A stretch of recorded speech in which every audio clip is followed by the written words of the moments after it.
আপনাদের school techno India সেই দেখতেই পাচ্ছেন আপনারা সব এখন কনস্ট্রাকশনে কাজ চলছে। সুইমিং পুল এখানটা সুইমিং পুলটা পুরো ভেঙে দিয়ে খাওয়া করে দিয়েছে, দেখতেই পাচ্ছেন সব কি অবস্থা। এত সুন্দর বিল্ডিংটা করে দিয়েছে সবাই, সব লোকজনের ভিড় মাঝখানে সবাই একটা খুব ভালো পরিবেশ সত্যি বলতে গেলে। একটা গেট টুগেদার গ্যাদারিং হচ্ছে সবার মাঝখানে। ইন্ডিয়া স্কুলে আমার স্কুলে সেখানে আমি 12-13টা বছর কাটিয়েছি, আপনারা দেখতেই পাচ্ছেন।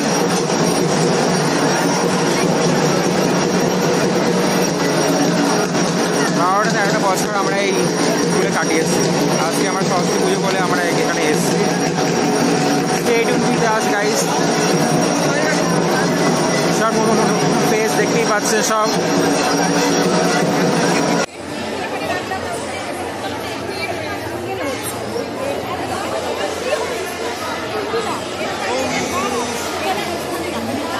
চারটায়